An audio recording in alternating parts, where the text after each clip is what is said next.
আপনি কেন এখানে তো লোক কেন? কি বলেছেন তোমাকে? আরে জোর করে ঢুকে গেছে। এ ভাই এই এখানে এত লোক গায়ে হাত দিবেন না প্লিজ। এই ভাই দয়া করে বাইরে এই রাফি আমি বাইরে আছি, আমাকে নিউজে আপডেট করে আরে দিন। হ্যাঁ আমি দিব। আমি দিব। সব দিন মনে ভাই আপনি বাইরে বিয়ে নিয়ে তালবাহানা, চলবে না, চলবে না, বিয়ে নিয়ে তালবাহানা, চলবে না, চলবে না, হুমকি দিয়ে বিয়ে শোন, বন্ধ করা যাবে না, হুমকি দিয়ে বিয়ে শোন। বন্ধ করা যাবে না। এই যে স্যাররা এই যে ম্যাডামরা এই যে এখানে এত লোক থাকুন যাইবো না। এই যে স্যাররা যদি দেখে ভালো আমার চাকরিটা থাকবো না। গরিব মানুষ পেটে লাথি দিয়েন না বাইরেন স্যার। কোনো কিছুই আপনার মালিকের মনের মতো হচ্ছে না, সেটা কি আপনি বুঝতে পারছেন না?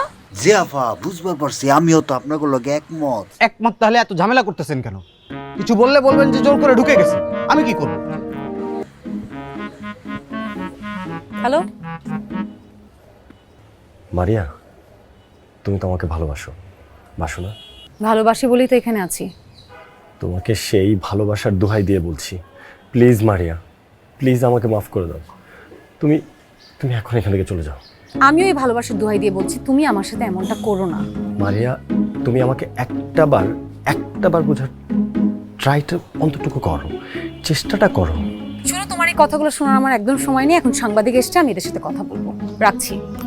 হ্যাঁ, হ্যালো, বলেন, কে কি বলবেন? আপনারা সবাই সাংবাদিক তো না? আমি ইউটিউবার। আচ্ছা, সাংবাদিক আছে, ইউটিউবার আছে, কোনো সমস্যা নেই। আচ্ছা, আপনারা কি জানতে চান একটু প্রশ্ন করেন। হ্যাঁ, আমরা যতটুকু জানতে পেরেছি আপনি একজন ভালো ফ্যামিলি ব্যাকগ্রাউন্ডের মেয়ে, একজন শিক্ষিত মেয়ে। তো সেই জায়গা থেকে আপনার বিয়ের জন্য অনশনের জন্য কোনো দ্বিধাবোধ কাজ করছে না? না, একদমই না। আমার কোনো দ্বিধাবোধ কাজ করছে না। আর আপনার কেন মনে হয় যে একজন স্বল্প শিক্ষিত এবং দরিদ্র মানুষই অনশন করতে পারবে আর কেউ অনশন করতে পারবে না? না, আমি আসলে তা মিন করিনি। আমি আসলে বলতে চাচ্ছিলাম, দেখুন ভাই, মনের কোনো ক্লাসিফিকেশন হয় না। একজন শিক্ষিত, স্বল্প শিক্ষিত, দরিদ্র, বড়লোক সবারই কিন্তু মন আছে। আর মনের ক্ষেত্রে একটা অজপাড়া গায়ের স্বল্প শিক্ষিত মেয়ে যা, আমিও তা। আচ্ছা আপু, আমি আপনাকে একটা সহজ সরল প্রশ্ন করতে চাচ্ছি।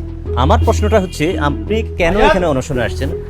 আপনি কেন এখানে তো লোক কেন? কি বলেছেন তোমাকে? আরে জোর করে ঢুকে গেছে। এ ভাই এই এখানে এত লোক গায়ে হাত দিবেন না প্লিজ। এই ভাই দয়া করে বাইরে এই রাফি আমি বাইরে আছি, আমাকে নিউজে আপডেট করে আরে দিন। হ্যাঁ আমি দিব। আমি দিব। সব দিন মনে ভাই আপনি বাইরে বিয়ে নিয়ে তালবাহানা, চলবে না, চলবে না, বিয়ে নিয়ে তালবাহানা, চলবে না, চলবে না, হুমকি দিয়ে বিয়ে শোন, বন্ধ করা যাবে না, হুমকি দিয়ে বিয়ে শোন, বন্ধ করা যাবে না, বিয়ে নিয়ে তালবাহানা, চলবে না, চলবে না, ভাই আপনার গায়ে হাত দিবেন কেন? হুমকি দিয়ে বিয়ে শোন, বন্ধ করা যাবে না, বিয়ে শোন, হুমকি দিয়ে বিয়ে শোন, বিয়ে নিয়ে তালবাহানা। সবাইকে আসতে নিষেধ করে কি লাভ হলো? সবাই তো জেনে যাবে। বাবা, একটা অত্যন্ত জরুরি কথা বলি। বিষয়টা ভাইরাল হইবার আগে একটা সমাধান করিয়া ফেলা দরকার। সমাধান যে করা উচিত সেটা তো সবাই বুঝতেছে, কিন্তু কিভাবে সমাধান করা উচিত সেটা বলো। হ্যাঁ, জরুরি একটা বিষয় বাবা।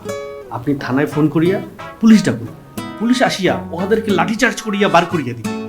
আচ্ছা, আমার কথায় কি পুলিশ লাঠিচার্জ করবে? আমার মনে হয় করিবে না। যদি লাঠিচার্জ করতে হয়, আমাদের এই গর্দভটার উপরে করা উচিত। ওহো, এখন তর্কাতর্কি না করে কিভাবে সমাধান হবে সেটা ভাবো।